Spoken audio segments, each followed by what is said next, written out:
तो मैं बताऊं, पहले नंबर में सूत्र है कि सिंपल सी बात मैं आपको बता दूं कि जो त्रिकोण है और उसका जो मालिक है वो हमेशा शुभ है। यही पहले नंबर में सूत्र है। दूसरे नंबर का सूत्र बताइए। सर 3, 6, 11 का स्वामी पाप फल देने वाला है। हाँ, नहीं नहीं, उससे पहले त्रिकोण का जो त्रिकोण स्थान है वो सबसे पहला लग्न स्थान शुभ है। दूसरे नंबर में हाँ, त्रिकोण है। तीसरे नंबर में केंद्र है। केंद्र। इस तरह से स्टेप बाय स्टेप जाना है ना। तीसरे नंबर में केंद्र है। और चौथे नंबर में कौन सा है?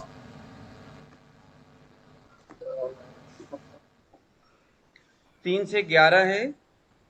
फिर उसके बाद तीन, दो और छह, 11। हाँ, फिर 2 और उसके बाद 12। 2 और 12 है, और उसके बाद फिर अष्टम है। अष्टम सबसे कमजोर है।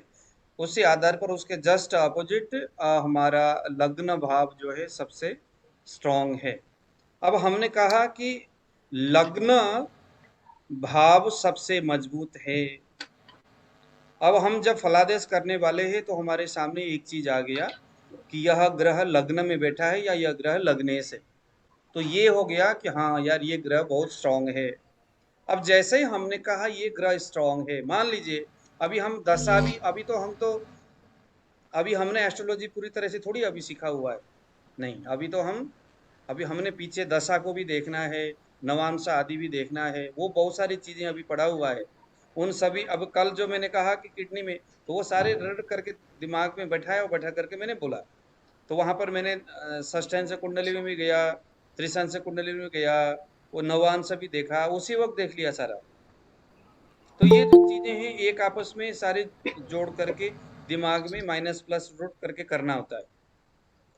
तो वो करने से पहले हमने क्या है कि जूम करके चीजों को जैसे देखा जाता है, तो वो जूम करने की ये विधि है कि लग्न में बैठा हुआ ग्रह सबसे बलवान है। पहले नंबर में सूत्र आ गया। हालांकि मैंने आपको बताया था कि ये जो चीजें हैं एक बार हमने बार बार इसको पढ़ते रहना, बाद में भूल जाना है। फिर बाद में आपका दिमाग जैसे कुंडली देखेगा तो आपके दिमाग में चीजें पहले से सेट हुआ रहता है। तो जिसकी जो जहां पर जितनी जरूरत होगी आपका दिमाग उतना उसको सामने रख देगा। मतलब सारी चीजें फिर आपको हमेशा याद रहे ये कोई जरूरी नहीं है। एक बार पढ़ लो, उसको समझ लो, फिर बाद में जैसे ही बस नित्य आप अभ्यास करते रहो। जहां पर उसकी आवश्यकता होगी कुंडली देखते वक्त, जो सूत्र जहां जरूरत है वो ऑटोमेटिकली आएगा आपके सामने। वो चीजें मेमोराइज हो जाएगा।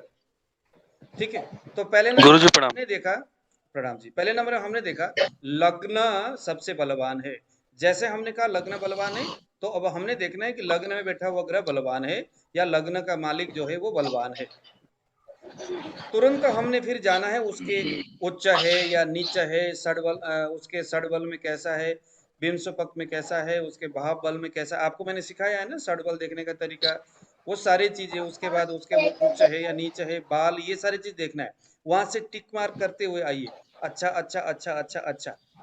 अब अच्छा अच्छा हो रहा है और लग्न में बैठा हुआ है, इसका मतलब सुपर पावर वाला है वो ग्रह। लग्न में तो बैठा है। लग्न, आप प्लीज जरा आप इसको बंद करिए जरा, सुनील जी प्लीज आप बंद करिए, ऑडियो को बंद करिए। आवश्यकता हो तो आपने ऑडियो खोलना है, फिर बोलना है, फिर बंद करना है। अच्छा, समझ में आया? लग्न को हमने देख लिया। लग्न को देखा, कोई ग्रह लग्न में बैठा है, इसका मतलब एक पाराशर तो ये बोलते हैं कि हाँ भाई ये अच्छी बात है। अब उसमें अच्छाई का परसेंटेज कितना है उसको देखना है। तो उसके लिए हमने फिर आ रहे हैं ओम जी समझ में? फिर तुरंत हम कहाँ चले गए, वहां पर सबसे पहले फर्स्ट मंथ में हमने जो पढ़े थे कि वो उच्च है या नीच है, उसका बल कैसा है, हाँ, शत्रु के घर में है, मित्र के घर में है, वो बाल आदि संज्ञा कैसा है, वो सूर्य के सामने है, अस्त है, ये क्या कुछ है, वो सब कुछ करके नो टिक मार्क करते हुए आना है। ये उच्च, ये सूर्य के सामने है, ये अस्त हो गया, ये वो सारी चीजें। उसके बाद फाइनली आप देखिए कि वो ग्रह का पावर कैसा है। एक हो गया। अब दूसरे नंबर में हमने हमें ये बताया, दूसरे नंबर में त्रिकोण का मालिक बलवान है। त्रिकोण के मालिक बलवान है तो 5 और 9, ये इसके मालिक है बलवान। ठीक है, इसके मालिक बलवान है। और फिर हमने देखा कि हाँ इसके पंचमेश है ये ग्रह। सूत्र आया दूसरे नंबर में कि ये त्रिकोणेश है। और फिर ये देखना है कि त्रिकोणेश और लग्नेश दोनों है क्या। क्योंकि अगर एक ही ग्रह लग्न और त्रिकोण का मालिक होगा तब तो फिर तो बहुत अच्छी बात है। उसके बाद फिर हमने देखना है कि ये इतना पावर वाला ग्रह है, जो एक खुद ही लग्न भी का मालिक भी है और त्रिकोण का भी मालिक है, दोनों एक ही ग्रह है। इसका मतलब तो बहुत अच्छा बात है, सुपर स्पेशलिस्ट ग्रह हो गया ये। लेकिन अब इस ग्रह को वहां लेकर उसको उसको हम देखेंगे, एनालाइज करेंगे, उसको अब हम नोट करके रखेंगे, भाई ये ग्रह ऐसा है। ठीक है। तीसरे नंबर में क्या आया? केंद्र। केंद्र के बारे में क्या बताया है कि ये शुभ ग्रह होगा तो शुभ फल नहीं देगा, पापी होगा तो पाप फल नहीं देगा। ठीक है, यही बताया ना, शुभ ग्रह होगा तो शुभ फल नहीं देगा, पापी ग्रह होगा तो पाप फल नहीं देगा। अब मान लीजिए कि केंद्र और त्रिकोण इन दोनों का एक ही राशि है, जैसे कर्क राशि, कर्क लग्न में क्या हो रहा है, मकर और कुंभ केंद्र और त्रिकोण हो रहा है। तो केंद्र के संबंध में क्या बताया जो पापी ग्रह है वो अच्छा है। अच्छा इसीलिए है क्योंकि वो उसमें पाप फल नहीं है। शुभ ग्रह केंद्र में केंद्र के मालिक होना अच्छा नहीं है, इसीलिए नहीं है क्योंकि शुभ ग्रह को शुभ इसीलिए बताया जाता है क्योंकि वो शुभ फल देने वाला है। अब वो जब शुभ फल ही नहीं देगा तो फिर अच्छा किस बात का है। इसीलिए केंद्र का मालिक अगर पापी हो तो वो अच्छा है, अगर शुभ हो तो क्या है, अच्छा नहीं है। आया समझ में? अब हमने केंद्र और इसको देखा और साथ में हमने योग भी देखा। अगर कोई एक ही ग्रह केंद्र और त्रिकोण का मालिक होता है तो वो सुपर पावर वाला होता है। फिर उसमें कितना सुपर पावर वाला है, वो उच्च है, उच्च नवांश में है, मित्र के नक्षत्र में है, वो सारी चीजें हमने नोट करते हुए गए और आपको एक परिणाम मिला कि यार ये तो बहुत ही अच्छा है, लग्न केंद्र में भी केंद्र त्रिकोण के मालिक होके बैठा है और बल भी इसका बहुत अच्छा है। ठीक है। अब आप इसमें क्या है, सभी ग्रहों के एनालाइज कर रहे हो और आगे क्या बताया, 3, 6 और 11 के स्वामी सभी ग्रह हमेशा पापी होते हैं। 3, 6 और 11 अब ये क्रमशः पापी होंगे। तीसरे भाव का मालिक कम पापी होगा, उससे ज्यादा पापी जो है वो छठे का, और सबसे ज्यादा पापी होगा 11 का। जो इनमें बैठा हुआ ग्रह है वो पापी होगा, जो इनमें बैठा हुआ ग्रह है वो पापी होगा। लेकिन पापी होने के बावजूद भी हमने एक बात ये कहा था कि आज के संदर्भ में, क्योंकि पापी का मतलब पहले के जमाने में जो झूठ बोलना, जो अनैतिक व्यवहार करना, इसको भी पाप के उसमें कैटेगरी में लिया जाता था। लेकिन आज के समय में ये सभी चीज क्या है, माइनर बात है, ये सभी क्या है, नॉर्मल सी बात है।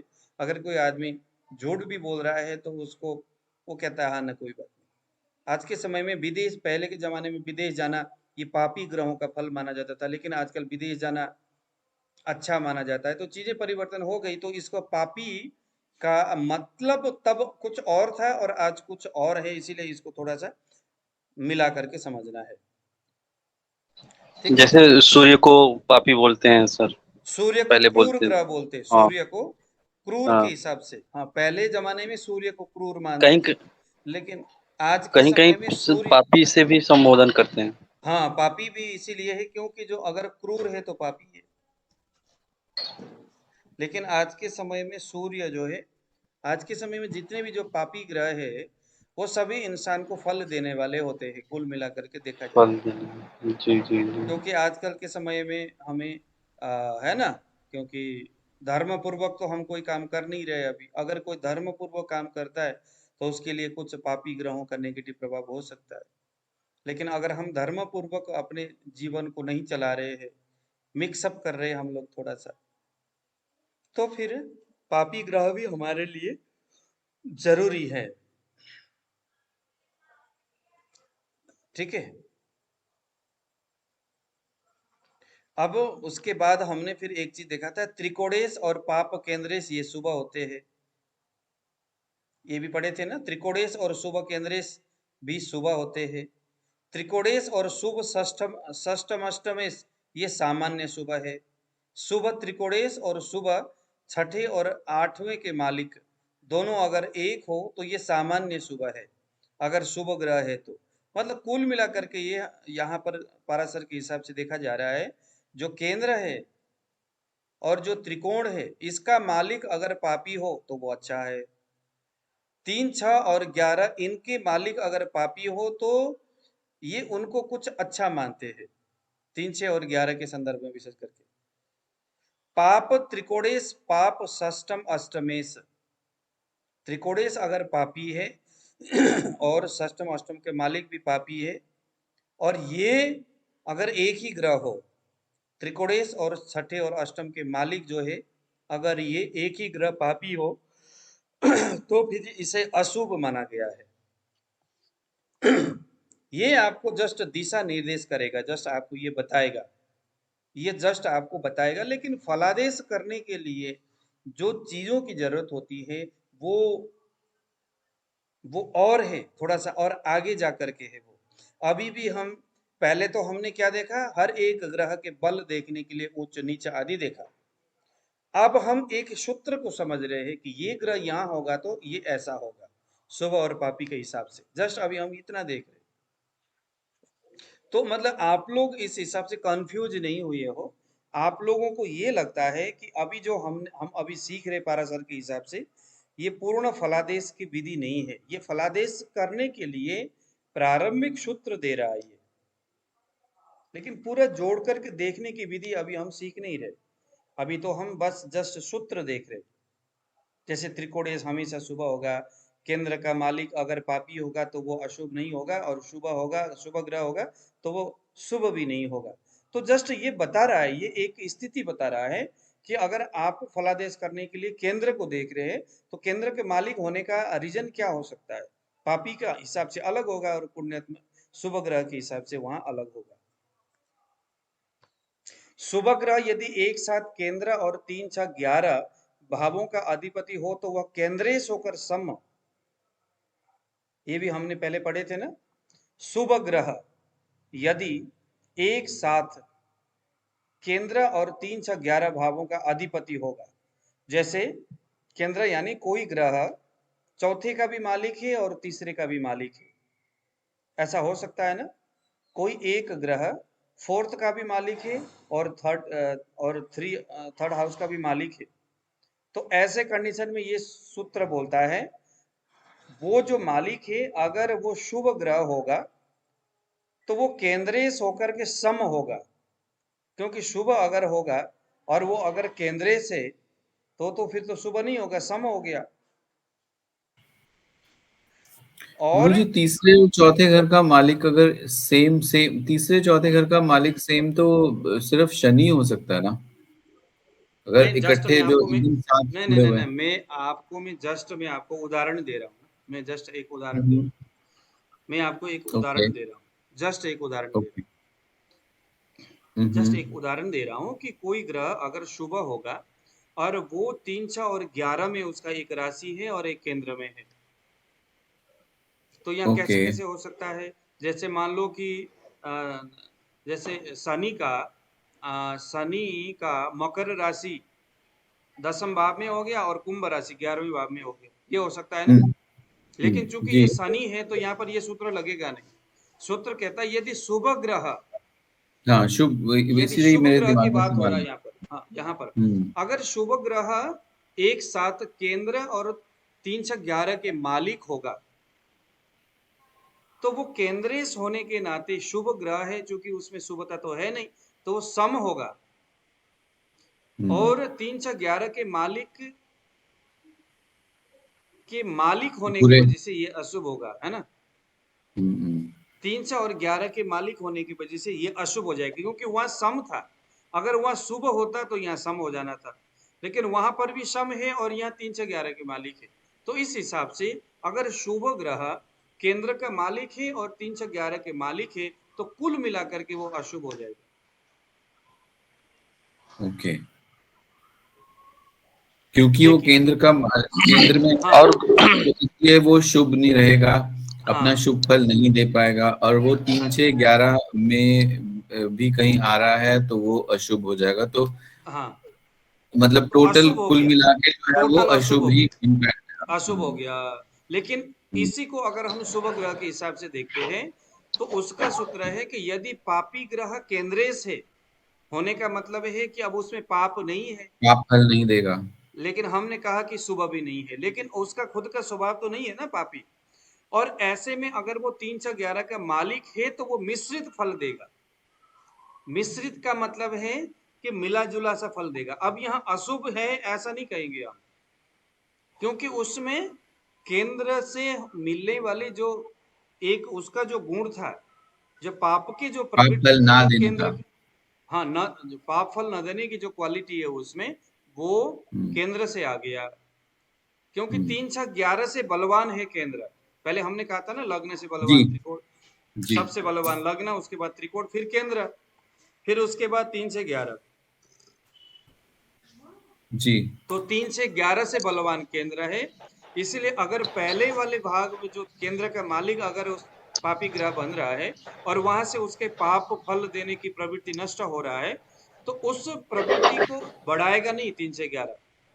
3 से 11 बोलेगा नहीं, आप पहले से केंद्र के मालिक होकर के आए हो, तो आप में अशुभता मैं खुद नहीं डालूंगा। तो ऐसे कंडीशन में अगर वो पापी ग्रह होगा जो केंद्रेश भी है और 3 से 11 के मालिक है, तो वो मिला जुला सा फल देगा, वो शुभ भी नहीं देगा, क्योंकि वो 3 से 11 के मालिक है। 3 से 11 के मालिक पापी बताया है उसको, वो शुभ तो देगा नहीं। जी लेकिन चूंकि जी। शनि जो पापी ग्रह जो है कि वो केंद्र से ही केंद्र होकर में के था। आ रहा है, उसमें हम्म, पाप तो है नहीं, इसीलिए मिला जुला। मिला जुला इसीलिए है वो केंद्र के हिसाब से सम है और इसके हिसाब से पापी है। केंद्र के हिसाब से शुभ हो सकता है, क्योंकि पापी ग्रहों को केंद्र के मालिक बनना अच्छा है बजाय हम्म, शुभ ग्रहों के। जी। ओके। क्यों गुरुजी, इसका रीजन यही हो सकता है कि अगर वो केंद्र में रहेंगे तो वो पाप फल नहीं देंगे, और जगह रहेंगे तो पाप फल देंगे, तो वो इससे अच्छा केंद्र में ही रहे जहाँ हाँ की पाप फल नहीं देंगे। हाँ, बस बस बस। इसका वजह यही यही हो सकता है ना ये हाँ गुरुजी। हाँ हाँ जी, हाँ जी, हाँ जी। गुरुजी, एक चीज और ये कि जैसे कोई भी ग्रह केंद्र में है, और अभी आप बताए हैं जो शुभ ग्रह है वो केंद्र में भी है और इधर 3 6 11 में से किसी का मालिक भी है, तो वो अशुभ माना जाएगा। ऐसी स्थिति में अशुभ नहीं, अगर शुभ शुभ अशुभ ग्रह, शुभ।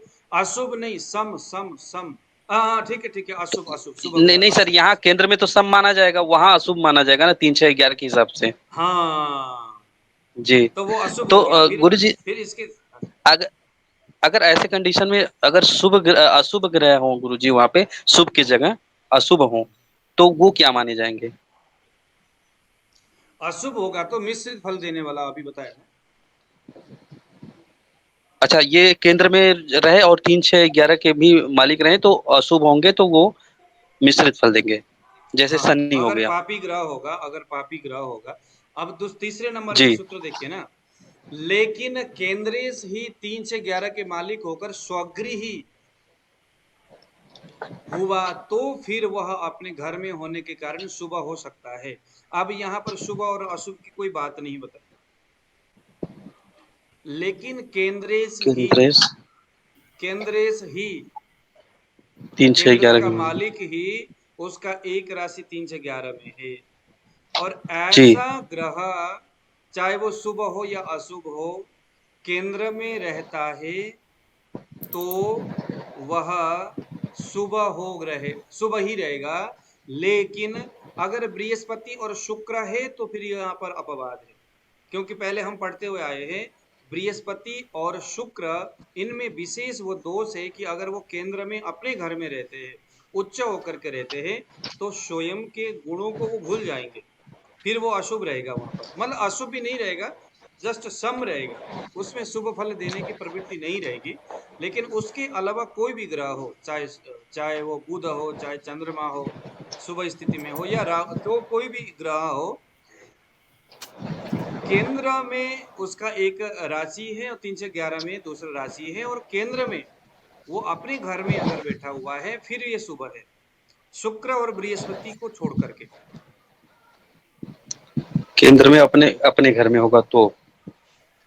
हाँ, सूत्र बोलता है अगर कोई ग्रह केंद्र का मालिक है, 3 से 11 का मालिक है, ऐसा ग्रह जो केंद्र में आकर के अपने घर में बैठा हुआ है, अपने घर में बैठा है। जी। मान तो लीजिए मान लीजिए कि मकर राशि 10वीं में है और कुंभ राशि 11वीं में है, तो ऐसे में अगर शनि मकर राशि में बैठता है, तो वह मकर राशि में बैठा हुआ शनि क्या हो गया? शुभ हो गया। हालांकि ये तो योग कारक ही हो गया शनि, क्योंकि शनि केंद्र के मालिक होकर के पापी तो रहा नहीं, और यहाँ पर एक तरह से शुभ भी बोल रहा है, तो ये बहुत अच्छा हो गया। वो बिल्कुल बेनिफिट देने वाला है, लाभ देने वाला शनि हो गया।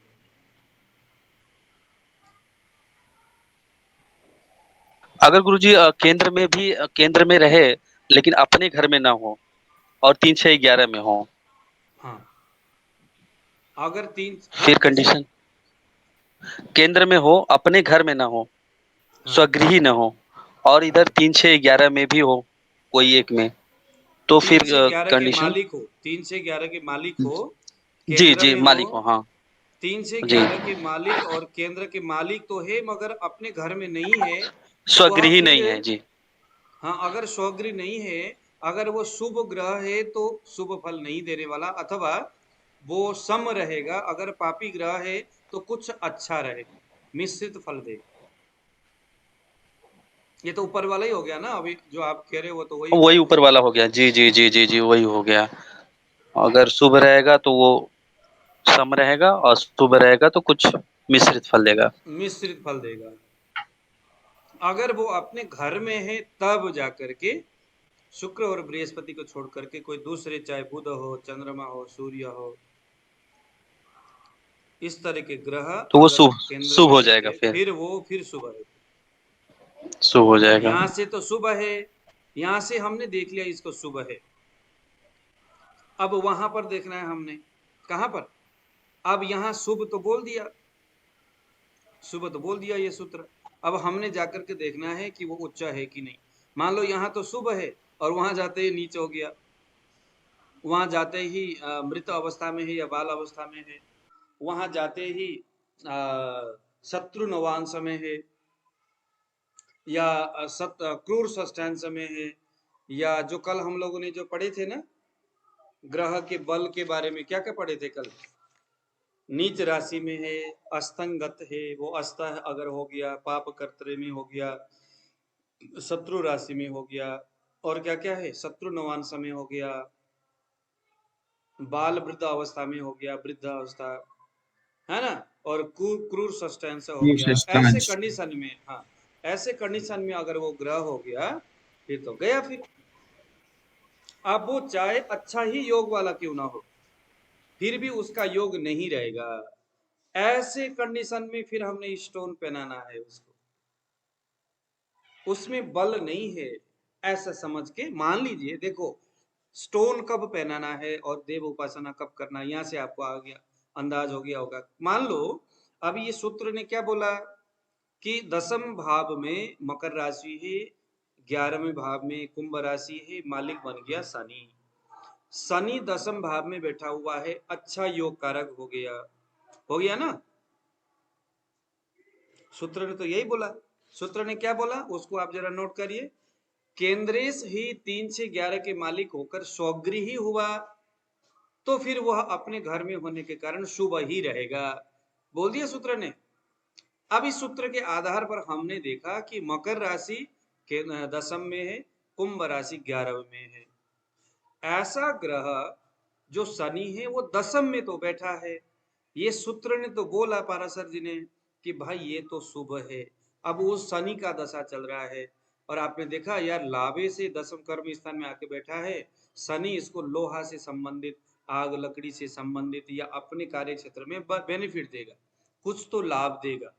लेकिन जैसे ही आप चले गए शत्रु नवांश में, क्रूर षष्ठांश में, नक्षत्र जो है कि शत्रु के नक्षत्र में बैठा हुआ है, नवांश में जाकर के देखे तो बुरा हाल है, चंद्र कुंडली के हिसाब से देखे तो भी बुरा हाल है, हर जगह जाकर के पिटा हुआ है वो शनि। अब बंदा कहता है सर जहां हाथ लगा वहां बुरा हाल है। उम्मीद तो है कि काम होगा, उम्मीद तो है, मना भी नहीं करता अगला, मैंने किसी को कर दिया था सर, लेकिन पैसे लौटता नहीं है, दिया ही नहीं है उसने।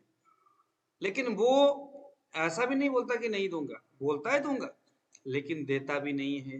क्यों नहीं है? क्योंकि शनि देने वाला तो है, लाभेश तो है, लाभेश यानी जो देने वाला है, व्ययेश 12वें का मालिक छीनने वाला है।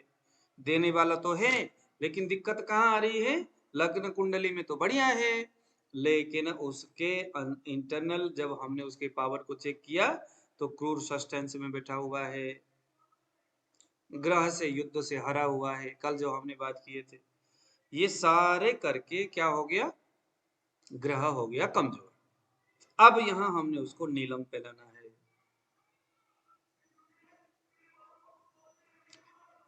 स्टोन हमने कहा नहीं पहनाना, जन्म कुंडली में ही ग्रह कमजोर होकर के ग्रह जो है बैठा हुआ है इस सूत्र के हिसाब से। गुरुजी नीलम किस वक्त पहनाना है? नीलम, हाँ मैं वही बता रहा हूं ना अभी कि योग कारक तो हाँ बताया, कुंडली ने योग कारक तो बताया पराशर के हिसाब से कि कोई ग्रह केंद्र के मालिक है, त्रिकोण के मालिक है, पापी दोनों ग्रह है और वो केंद्र या त्रिकोण में बैठा है, यानी कि बहुत बलवान है। यहाँ तो बलवान है, देने वाला है, लेकिन उधर से जब हमने देखा तो षडबल में भी कमजोर है, भाव बल में भी कमजोर है, विंशपक में भी कमजोर है, हर जगह कमजोरी कमजोर है। नक्षत्र भी उसका जो है कि पाप नक्षत्र में जाके बैठा हुआ है, शत्रु नक्षत्र में बैठा हुआ है, क्रूर मतलब उधर हर जगह पिटा हुआ है। नवांशा में जाकर के षष्टम अष्टम आदि इन भावों में शत्रु ग्रह के साथ बैठा हुआ है। अब ये ग्रह सामने देखते हो तब तो बहुत अच्छा है, आप कहोगे यार बहुत अच्छा कुंडली है लेकिन फल क्यों नहीं दे रहा? इसलिए नहीं दे रहा क्योंकि उसके पीछे से उसके लंगोटी खिसकी हुई है दूसरी स्थिति में। अच्छा, अब क्या हो गया, अब हमने क्या करना है, उसको बल देना है। अब आपने स्टोन पहनना है, स्टोन पहनने से क्या होगा, उसकी वो जो लग्न कुंडली में पाराशर ने जो योग बताया था उस योग के हिसाब से जो वो बल नहीं उसको मिल रहा था, वो बल स्टोन पहन के मिलेगा। अब स्टोन कब नहीं पहनना है, मान लीजिए जैसे यहाँ सूत्र में बताया है, यहाँ सूत्र ने ये बताया है, यदि शुभ ग्रह एक साथ केंद्र और 3, 6, 11 भावों का मालिक हो और वह केंद्रेश होकर हो और मतलब कि वो जो ग्रह है 3, 6 और 11 और केंद्रीय शुभ ग्रह है और 3, 6, 11 में कहीं जाकर के अगर वो बैठा हुआ है, शुभ ग्रह है 3, 6, 11 में कहीं जाकर के अगर वो बैठा हुआ है, अब ऐसे कंडीशन में इसको हमने अशुभ माना है क्योंकि वो 3 से 11 का भी मालिक है और इसके साथ साथ में वहां पर पापी ग्रहों की भी प्रभाव है, या कोई जो इस तरह के जो अशुभ वाला कोई भी इस तरह के योग यहाँ पर जैसे द्वितीय में और द्वादश में ही रहे तो सम फलदायी होंगे, विशेष योग प्रद नहीं बनेगा। समझ में आया? तो यहाँ पाराशर ने डायरेक्टली जिस योग को अशुभ माना है और ऐसा योग लेकर के अगर कोई ग्रह बैठा हुआ है तो ऐसे में अगर आप उस ग्रह को बढ़ाने के लिए, बल देने के लिए स्टोन पहनते हो, फिर वो गड़बड़ करेगा। सूत्र ने क्या बोला, दूसरे और 12वें के मालिक जिस प्रकार के ग्रहों के प्रभाव में हो, यह उन ग्रहों के शुभ अशुभ गुणों को तुरंत ग्रहण करता है। अब मान लीजिए कि कोई ग्रह दूसरे का मालिक है और वही छठे का भी मालिक है, तो एक तो दूसरे का मालिक हो गया और होने से ग्रह ने क्या बोला, सूत्र क्या बोलता है कि अगर वो अशुभ ग्रहों के साथ होगा तो अशुभ फल देगा। अब मान लो कि वही ग्रह द्वितीय भी है और वही ग्रह षष्ठेश भी है और ऐसे में वो जाकर के बैठा है अष्टम में या 12 में कहीं बैठा है और पापी ग्रहों के साथ, तो वो तो थप्पड़ मारने वाला ग्रह हो गया, पिटाने वाला ग्रह हो गया, वो तो कमजोर है बहुत ज्यादा। अगर आपने ऐसे कंडीशन में उस ग्रह के लिए स्टोन पहन लिया तो क्या होगा, और बर्बाद होगा, होगा कि नहीं होगा, क्योंकि वो पहले से ही वो द्वितीय था और अशुभ ग्रहों के साथ बैठ करके सूत्र ये बोलता है कि उसके गुणों को लेगा। अगर आपने उसके बल को बढ़ाया तो कौन सा बल बढ़ेगा, जो अशुभ ग्रह के नेगेटिव प्रभाव है उसको एक्सेप्ट करने का बल बढ़ेगा। जैसा एक जो होता है ट्यूबवेल, जो होता है ट्यूबवेल पानी को खींचने वाला पंप सेट जो होता है, आप अगर अमृत के घड़ा में डालोगे तो अमृत ऊपर खींचेगा, वो अच्छी बात है, लेकिन अगर कीचड़ में डालोगे तो क्या खींचेगा, अमृत तो खींचेगा नहीं, कीचड़ ही खींचेगा। तो उसको आप जितना बड़ा अब वो बल दोगे, जितना बड़ा उसमें आप ट्यूब लगाओगे, पाइप लगाओगे, तो इसमें ऐसा नहीं होने वाला कि वो कीचड़ को छोड़ करके वहां से साफ पानी को खींचे। क्या होगा, वो जितना बड़ा पाइप करोगे उतने ज्यादा उसके कीचड़ बाहर ऊपर की ओर आएगा, क्योंकि वो गुणग्राही है। वो दूसरा द्वितीय और 12वीं का जो मालिक है वो क्या है, वो उस ग्रह के अच्छे और बुरे प्रभावों को व्यक्ति तक पहुंचाएगा। तो वो पहले से ही जो खराब है, जैसे होता है ना, जो ट्रांसमीटर जो होता है, थोड़े से पावर को एसी वोल्ट को डीसी में परिवर्तित करता है, ऐसे करता है ना, और वो कुछ ज्यादा क्वांटिटी में जो बिजली का जो है उसको वो बढ़ा देता है। तो दूसरा और 12वीं का जो ग्रह है, जो मालिक है, उसको भी कुछ ऐसे ही समझ लो। मान लो किसी का मेष लगना है और वृष राशि शुक्र दूसरे का मालिक हो गया। अब शुक्र क्या हो गया, दूसरे का मालिक है। तो ऐसे में मेष लग्न में 7th का मालिक कौन हो गया, शुक्र हो गया।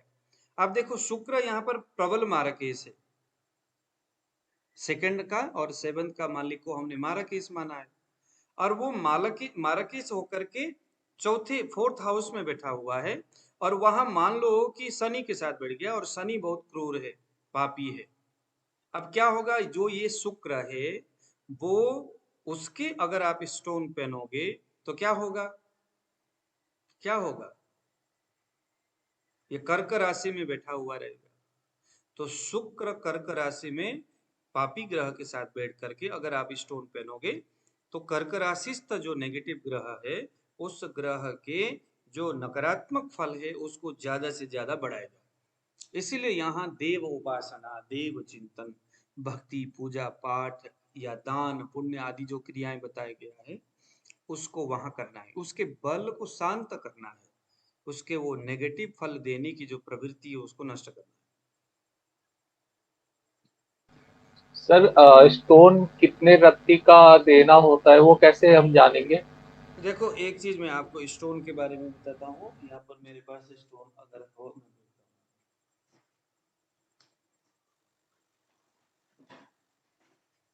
ये मेरे पास स्टोन है, धूल फांक रहा है।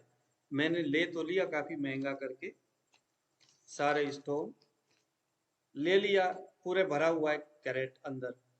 लेकिन मुझे जैसे पता चला कि ये जो स्टोन है ये कुछ डुप्लीकेट है। कुछ डुप्लीकेट का मतलब है कि ये ओरिजिनल नहीं है। तो मैंने इसको ऐसा ही एज इट इज रखा हुआ है, इसको मैंने किसी को नहीं दिया। अब हमें आज के समय में डुप्लीकेट इतना चीजें हैं कि लोगों ने ऐसे सर हुबहू स्टोन ओरिजिनल खरीद। पहचानेंगे कैसे हम कि ओरिजिनल है या अब डुप्लीकेट नहीं है? है, पहले जमाने में कहा जाता था, इसके पहचानने के लिए कुछ चीजें बताया जाता था कि अगर रूबी हो तो उसको ऐसे, उसका पहचान ये है, अगर ये अलग अलग है, अगर मोती है तो उसकी पहचान ये। लेकिन अब तो इतना एडवांस हो गया है टेक्नोलॉजी, और ये डुप्लीकेट बनाने की ये चीजें अब कुछ पहचानने में नहीं आता। मैं आपको बताऊं, आई मीन जो मैं आपको कुछ भी बताता हूँ कि ये पानी में डालो तो ये ऐसा करेगा वैसा करेगा, ये सब बेकार की बातें तब था जब इस तरह की टेक्नोलॉजी नहीं था। लेकिन आज दुनिया एकदम एडवांस हो गया। जो चीज़ बहुत कॉस्टली है, ज़्यादातर हर चीज़ों का डुप्लीकेट बन करके देखो ना, हर चीज़ें क्या प्रोडक्ट हो, क्या कोई सिद्धांत हो, हर चीज़ें डुप्लीकेट आ गई। इसीलिए मैं इस स्टोन को मैं ज़्यादा यकीन नहीं करता। अब यकीन ना करने के पीछे बहुत सारे रीज़न है। पहला रीज़न तो ये है कि मैं कभी भी किसी को दुखी नहीं करना चाहता स्टोन पहना करके, कि मैंने उसको बोला कि भाई 10-15 हज़ार रुपया का स्टोन पहन लो, और उसने पहन भी लिया और उसको फायदा भी नहीं हो रहा है। क्योंकि यहाँ तो फायदा ही है ना, अगला तो कह रहा है कि सर बेनिफिट नहीं हो रहा है, कुछ दे दो।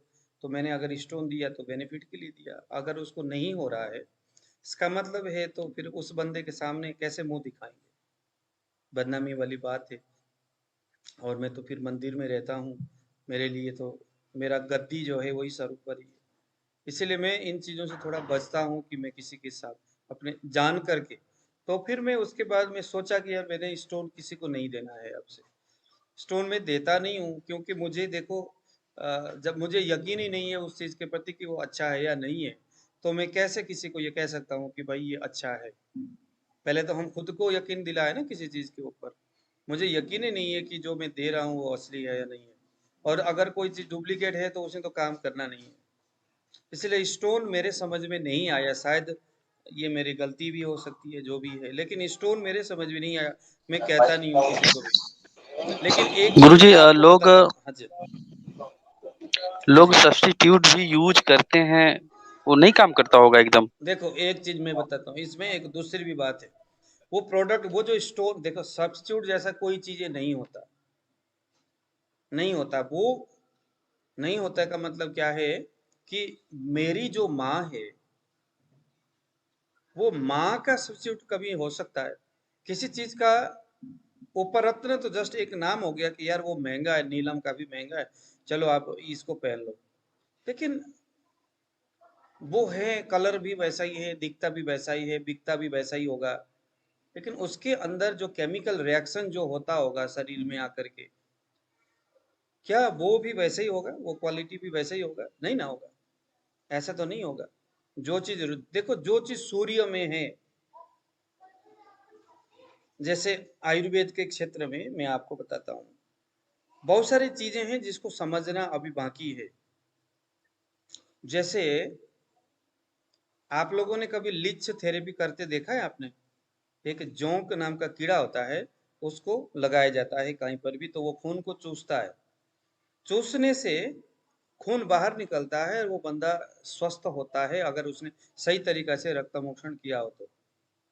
लेकिन रक्त मोक्षण के संदर्भ में एक तो श्रृंगी से भी रक्त मोक्षण करते हैं, और बहुत सारी चीजें हैं जो रक्त मोक्षण, आजकल तो कपिंग थेरेपी भी आ गया, बहुत सारी चीजें आ गए। लेकिन जो ये जोंक से जो हम रक्त मोक्षण करते हैं, वो बेहतर है। वो बेहतर इसीलिए है कि जोंक सिर्फ खून को नहीं चूसता, बल्कि जोंक के उस राल में कुछ ऐसा क्वालिटी है, उसको मैंने नोट भी किया है, वो कुछ ऐसा, कुछ केमिकल का शराब होता है। मैं आपको बताता हूँ, आप इसको नोट कर लो, और आप लोग अपने स्टाइल से इसको आप लोग स्टडी कर लो। मैं एक नाम बताता हूँ, हालांकि मैंने जस्ट इसको मैंने पढ़ते हुए मैंने इसको याद किया था। इसका नाम है अ, अ, अ,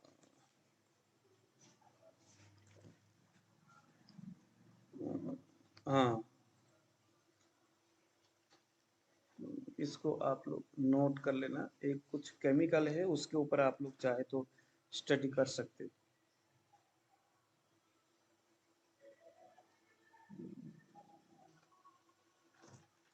इसको मैंने, हाँ, हिरुटिन, हिरुटिन नाम का एक केमिकल होता है। हिरुटिन नाम का एक केमिकल है, इसको आप लोग स्टडी कर लेना। यह जो केमिकल है बताया जाता है, हिरुबिन, हिरुबिन बोलते हैं इसको, हिरुबिन या हिरुटिन बोलते। जो जलौ का है, कम से कम 10,000 समथिंग यूनिट से ज्यादा हिरुटिन एक जो लीच है, जो कीड़ा है, वो उसके राल से निकलता है। हिरुटिन या हिरुबिन जो भी इसका नाम होगा, उसका बताया जाता है कि ये क्या करता है, ब्लड में जो क्लटिंग हुआ है, ब्लड, जैसे किसी को हार्ट में क्लटिंग हो रहा है, या ब्लड में थिकनेस आ रहा है, जैसे जो रसौली है या जो गुल्म बोलते हैं जिसको, वहाँ क्या होता है कि रक्त धातु में एक प्रकार से थिकनेस बढ़ जाता है, वो जम जाता है। तो उस जमने की उस प्रक्रिया में जो हिरुटिन नाम का जो ये केमिकल है, वो अंदर जाएगा और जाकर के उसको पिघलाना शुरू करेगा, द्रव बनाएगा, और वो चूसता है। तो उसका ये क्वालिटी है। कहते हैं कि अगर आपको किसी ऐसे जगह, जो कि जैसे लिपोमा हो गया, ऐसे कोई जगह में अगर आपने लीच 6-7 लीच अगर लगा दिया, कहते 12, अगर 10 लीच आपने लगा दिया, तो कम से कम 1.5 लाख से ज्यादा एरोटिन उसके राल से अंदर जाता है। इतना ज्यादा जो ये जाता है, वो पूरा उस ब्लड के चारों ओर जाकर के उसको पिघलाना शुरू करता है, पूरा तरल बना देता है। कहता उतना ही, ये तो जानवर से निकला हुआ एरोटिन है, इसीलिए ये शरीर के लिए असात में नहीं है। लेकिन बाजार में केमिकल के रूप में लिक्विड फॉर्म में एरोटिन मिलता है। कहता 1 लाख तो छोड़ो, अगर 100 यूनिट भी यूरिटिन अगर शरीर के अंदर ऐसे गया तो वो जो यूरिटिन है उसके शरीर को तत्काल मार देगा, पूरा ब्लीडिंग होना शुरू हो जाएगा शरीर के अंदर, इतना पतला बना देता है। तो अब आप खुद अंदाज लगाओ कि हमारे जो पूर्व आचार्य है उन्होंने इस चीज को कैसे देखा कि भाई जलोका के अंदर ऐसा केमिकल है जिसका नाम यूरिटिन है, जो ब्लड की क्लॉटिंग को पतला कर देता है, ब्लड को। इतना लाखों के मतलब यूनिट में यूरिटिन अंदर जाने के बावजूद भी इंसान मरता नहीं है, पूरा ब्लड को अगला खींच लेता है, उतने जो गंदगी है वो बाहर निकलता है। हम इतनी मात्रा जानते हैं कि वो गंदा खून को वो खींचता है, अच्छा खून को नहीं खींचता। सिर्फ यहाँ तक ही नहीं है, लिच्छक के लगाने के पीछे के ये भी एक रीजन है कि वो उस ब्लड को ठीक कर देता है, क्लॉटिंग को हटा देता है। अगर मान लो किसी को रसोली है, रसोली में लगाओ, लिपोमा है वहाँ लगाओ, हर जगह लिच लगाने से वो जो हीरोटिन नाम का जो केमिकल है वो स्राव होता है, वो पूरा उसको पिघला देता है। एक चीज हो गया। तो कहने का मतलब है हर चीज का अपना एक क्वालिटी होता है ना, हर चीज का अपना एक क्वालिटी होता है और उस क्वालिटी के लिए वो चीज जाना जाता है। उस क्वालिटी का व्याख्यान टीचर ने किया नहीं किया आपको मालूम है या नहीं है, शायद इससे पहले आपको पता नहीं था होगा ये रूटीन के बारे में। तो यही बात है कि अगर आपने लिच करते, बहुत सारे जो लिच थेरेपी करने वाले उनको भी अगर आप पूछोगे तो शायद उनको भी ये बात नहीं मालूम होगा कि ऐसा कोई केमिकल है जो छोड़ता है। बेसिकली उसको जाना ही इस चीज के लिए जाना जाता था। तो लेकिन अब हम क्या जानते, जो अक्सर जो लोग हैं, जो डॉक्टर है, वो ये जानते कि ये खून को चूसता है, गंदा खून को।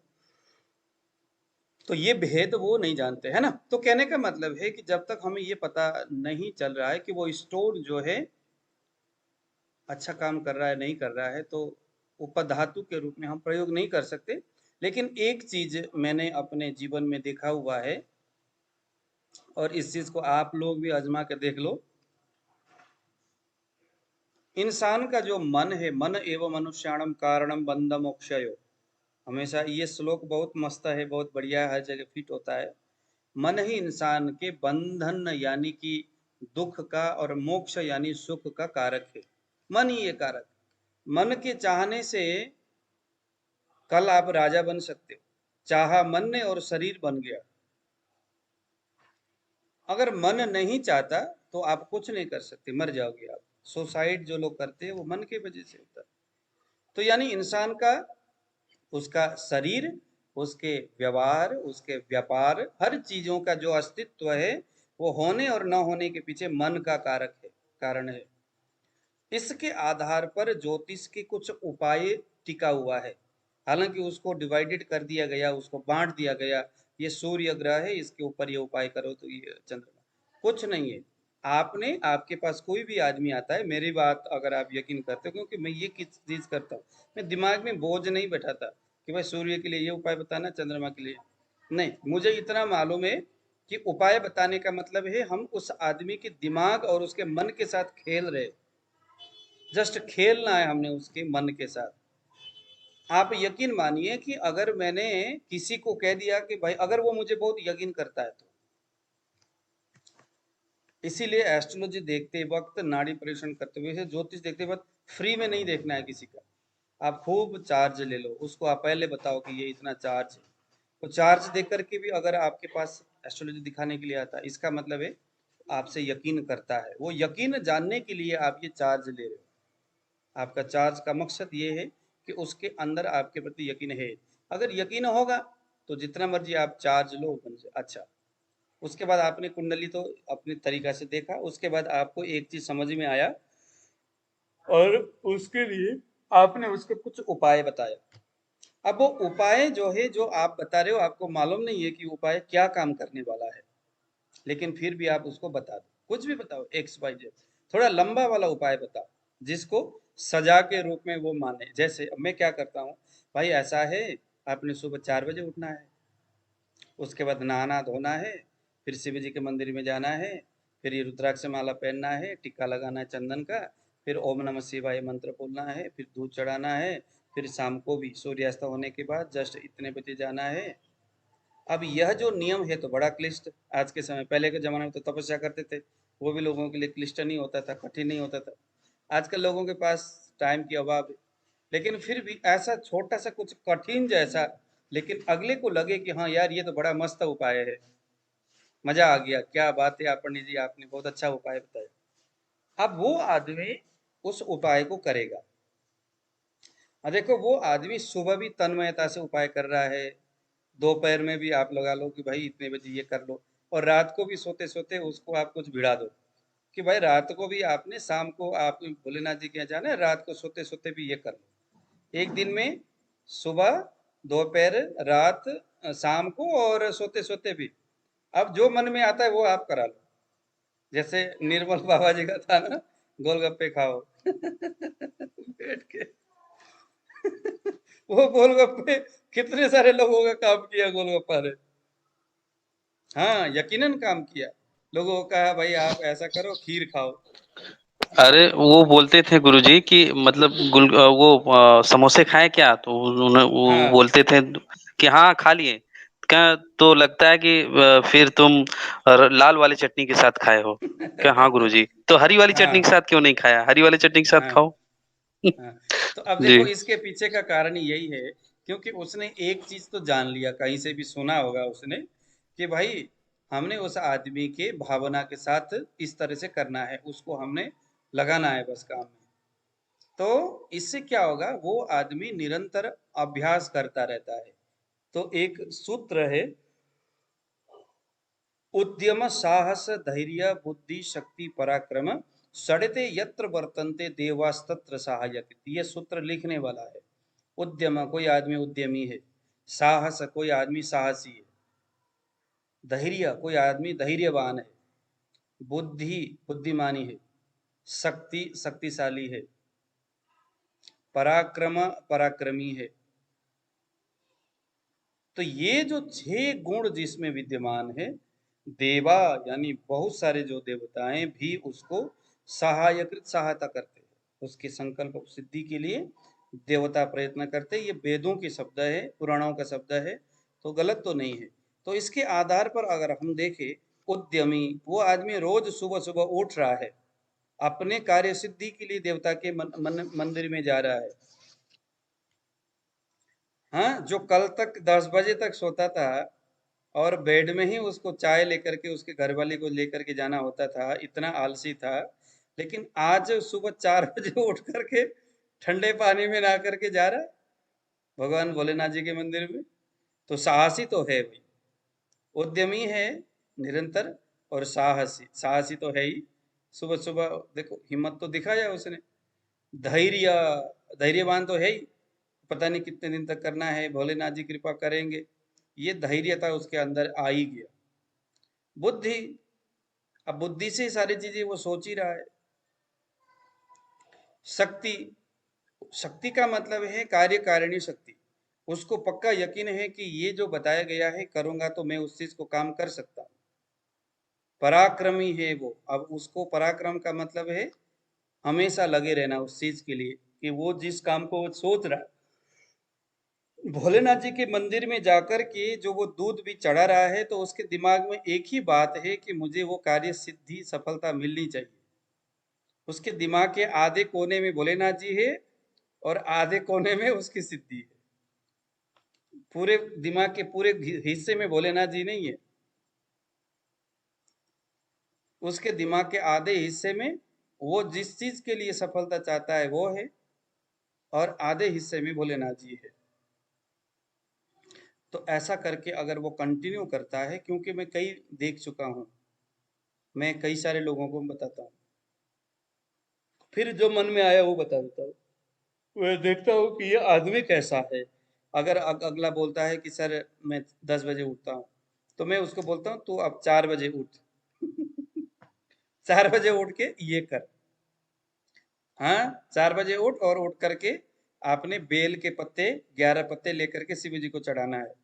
अब बेल के पत्ते, इतना बड़ा पेड़ है यहाँ पर, ऊपर चढ़ेगा सुबह उठ के, नहाएगा, शिव जी के मंदिर में जाएगा पौड़ी लेकर के, और ऊपर चढ़ेगा पेड़ के ऊपर। ये सारा उद्यम ही तो है अपने सिद्धि और सफलता के लिए। तो ये सारे करते करते करते उसमें एक प्रकार का सिद्धि, जैसे तपस्या करते थे पहले लोग, ये एक तरह का तपस्या है। तो देवता न चाहते हुए भी उसको सिद्धि देना जरूरी है। मैं अपने जीवन में देखता हूँ, मैं कभी-कभी भागवत का मूल पाठ जो संस्कृत का है लेके बैठता हूँ और नियम में हर रोज मैं सुबह नहा धोने के बाद पाठ करता हूँ। यकीनन जब मैं पाठ करता हूँ तो या तो मुझे भागवत श्रीमद् भागवत कथा करने के लिए ऐसा कोई कार्यक्रम का व्यवस्था हो जाता है, या तो कहीं भी कुछ भी मुझे बहुत बड़ा प्रोग्राम मिलता है। फिर मैं सोचता हूँ कि यार ये देखो कैसा चमत्कार है। जब तक मैं भागवत नहीं पढ़ रहा था तब तक कुछ नहीं था, लेकिन जब बुक्स निकाल करके भगवान के सामने पढ़ना शुरू किया 10-12 दिन हुआ क्या था कि और मुझे ये चीज़ें ये मुझे मिल रहा है।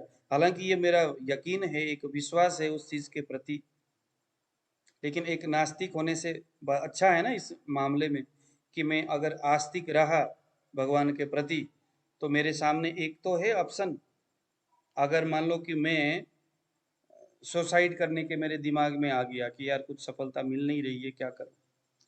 लेकिन अगर नास्तिकता मेरे अंदर रहेगी तो वो एक ऑप्शन कि यार चलो भगवान के दरबार में जाते हैं, कम से कम पता नहीं कुछ होगा, शायद भगवान दे ही दे। तो ये तो आशावादी लोगों की एक इच्छा है, हालांकि लोग कहते हैं आशावादी लोग इस तरह की सोच रखते, बाकी जो मेहनती कर्मनिष्ठ जो व्यक्ति है वो तो भगवान को दिखता ही नहीं है। लेकिन अगर मैं एक आशावादी हूँ, अगर मैं आस्तिक हूँ, भगवान को उनकी सत्ता को एक्सेप्ट करता हूँ, मांगने से कुछ मिलता है ऐसा सोचता हूँ, तो मेरे सुसाइड होने से पहले दिमाग में एक चीज़ तो जरूर आएगा ना कि चलो मैं भगवान के दरबार में जाऊँ, कुछ मांगू, शायद कुछ हो सके, तो शायद मेरा जान बच जाए। तो कम से कम मेरे नास्तिक होने से तो बेहतर है कि मैं इस मामले के लिए तो आस्तिक हो जाऊँ।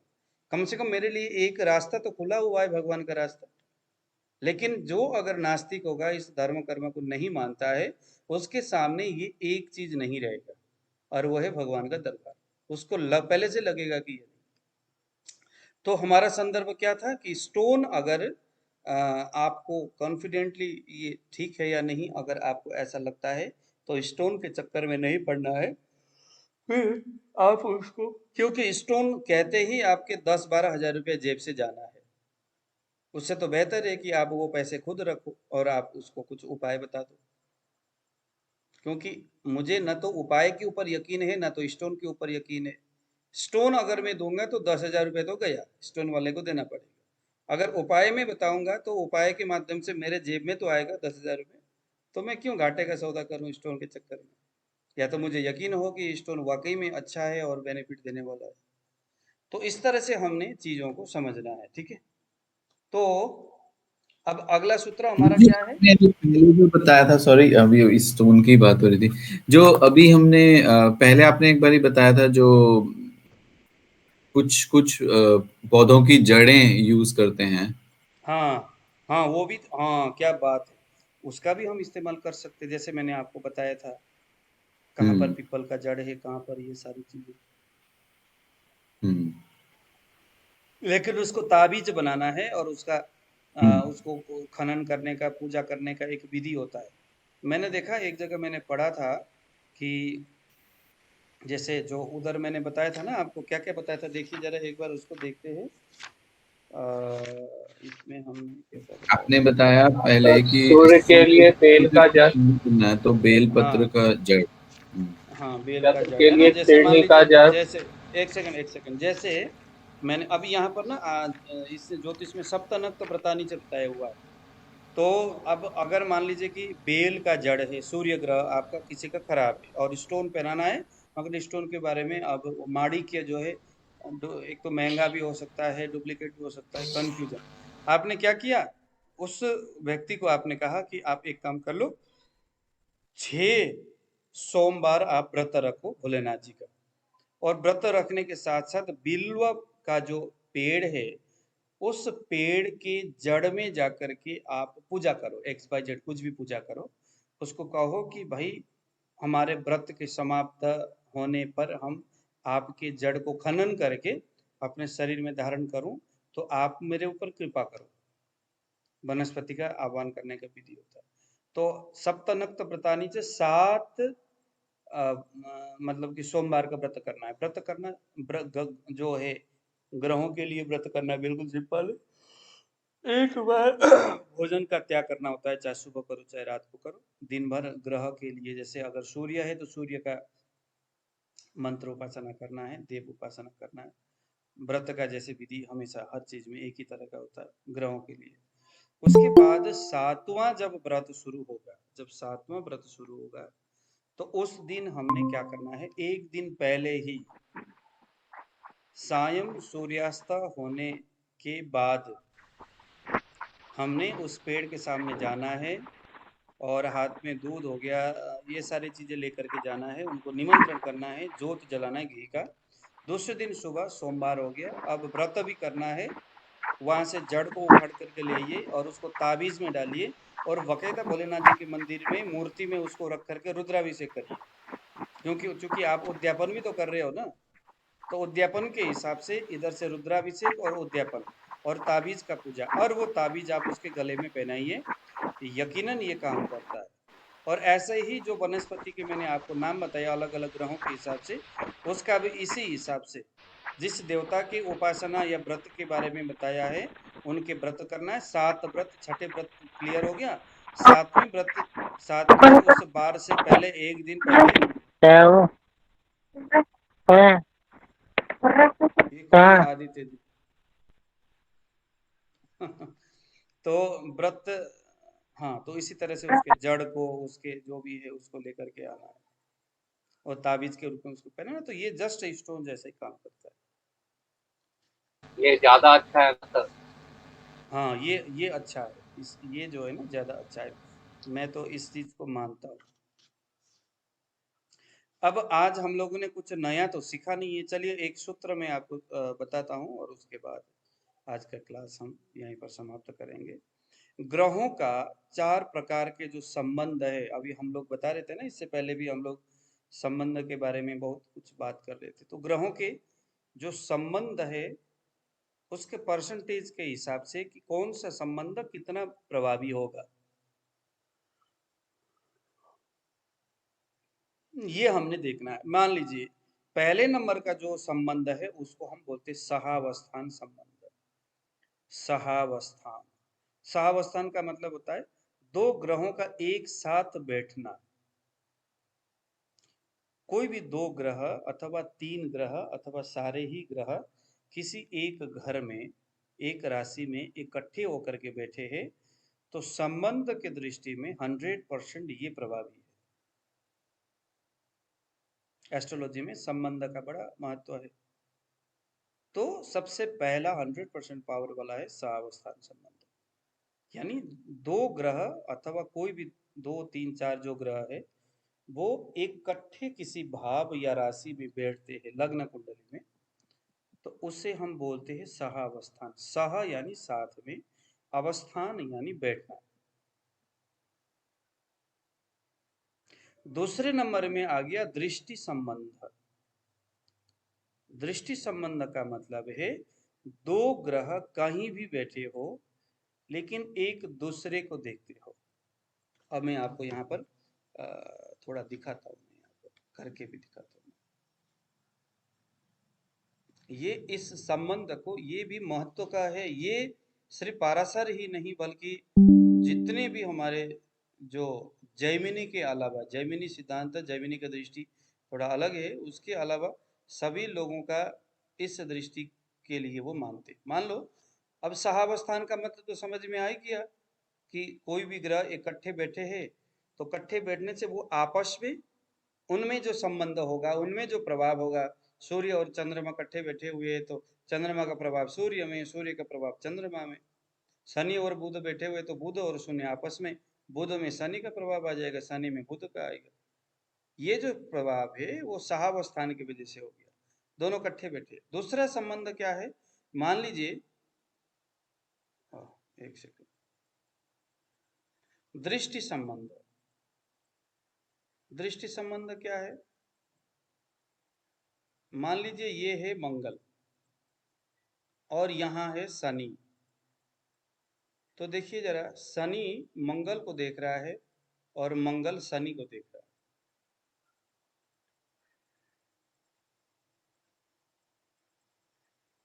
समझ में आ रहा है आपको? दूसरा देख लो, यहीं पर चंद्रमा बैठ गया या कोई भी यहाँ पर ग्रह रख लो, तो चंद्रमा मंगल को देख रहा है, मंगल चंद्रमा को देख रहा है। तो ये दृष्टि संबंध हो गया, आपस में संबंधी हो गए, संधि हो गई। मंगल का गुण चंद्रमा में है, अब चंद्रमा के गुण मंगल में है। मंगल के गुण शनि में है और शनि का गुण मंगल में है। दूसरा संबंध दृष्टि संबंध। तीसरा संबंध है क्षेत्र संबंध। अब ये क्षेत्र संबंध बहुत बलवान होता है। क्षेत्र संबंध को ज्योतिष के कई आचार्यों ने स्वीकार किया है और क्षेत्र संबंध को लेकर के बड़े बड़े इस तरह के सूत्र और सिद्धांत बताया गया है। क्षेत्र संबंध का मतलब क्या है? ये हो गया मंगल और ये हो गया शनि। क्या हो गया? शनि के घर में मंगल है, मंगल के घर में शनि है। क्षेत्र संबंध, क्षेत्र यानी स्थान। अब यहां पर देखो जरा, ये आ गया मंगल,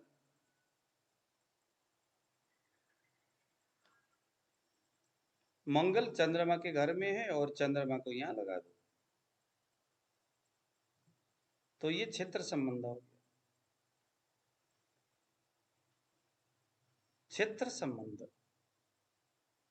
मंगल के खोली में चंद्रमा बैठा है, चंद्रमा के खोली में मंगल बैठा है,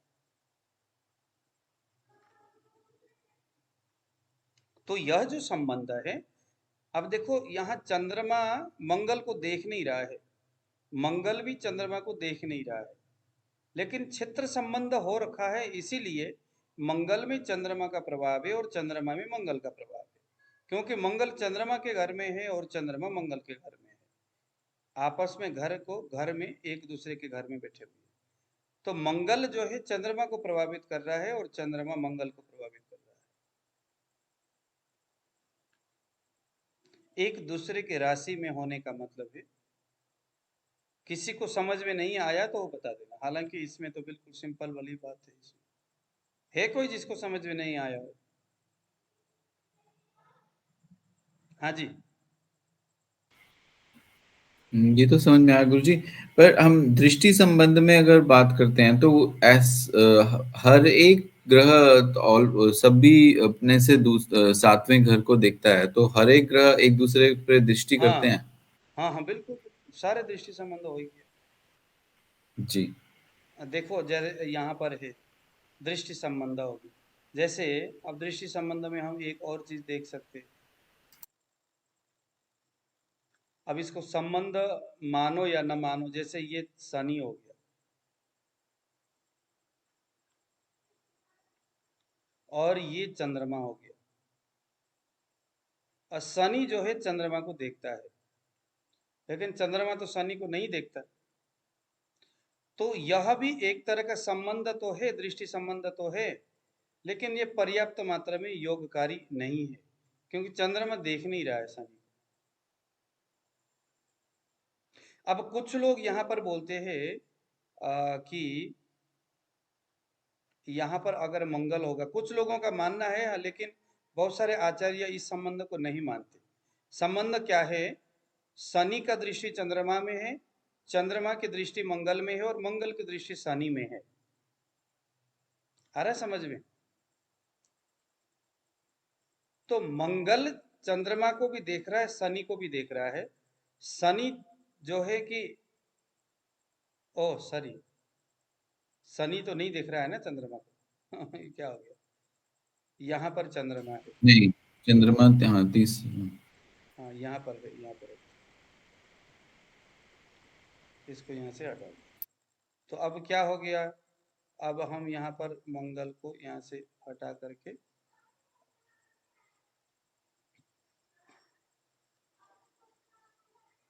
यहाँ पर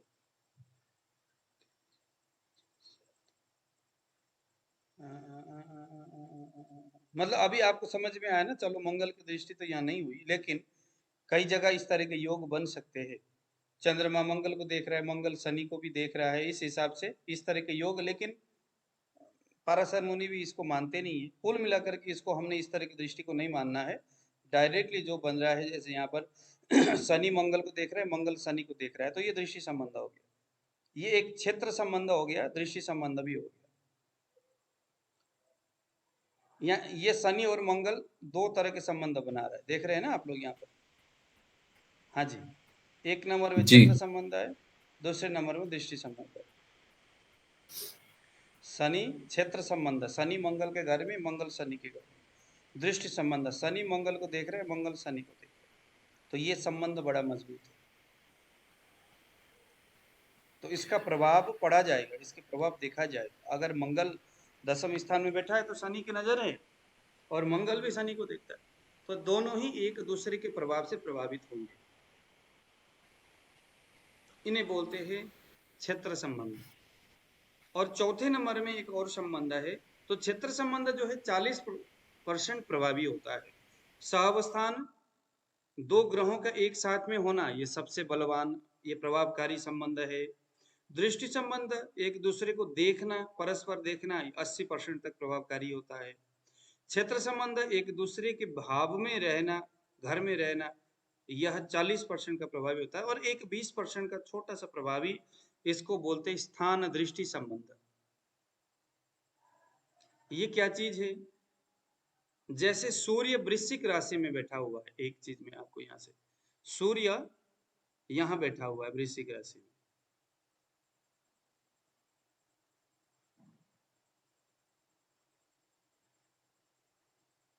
सूर्य भगवान वृश्चिक राशि में बैठे हुए हैं, और मंगल सूर्य को अगर देखता है तो मंगल यहां पर बैठ गया, मंगल यहां पर बैठ गया, तो मंगल सूर्य को देखता है, मंगल सूर्य को देखता है, और सूर्य जो है वो मंगल के घर में बैठा हुआ है, तो यह स्थान दृष्टि संबंध हो गया। लेकिन ये तभी होगा जब जिस घर में सूर्य बैठा है उस घर के मालिक पूर्ण रूप से सूर्य को देखना चाहिए। यहाँ पूर्ण रूप से देखना चाहिए, आंशिक रूप में से देखने से फायदा नहीं। तो इसको बोलते हैं स्थान दृष्टि संबंध, यानी अपने राशि को देखना। जब कोई ग्रह अपने घर को देखता है तो उस घर में बैठे हुए उस ग्रह को भी देख लेता है, तो इसे हम बोलते हैं स्थान दृष्टि संबंध। आप लोग इसके ऊपर डिस्कस कर लीजिएगा।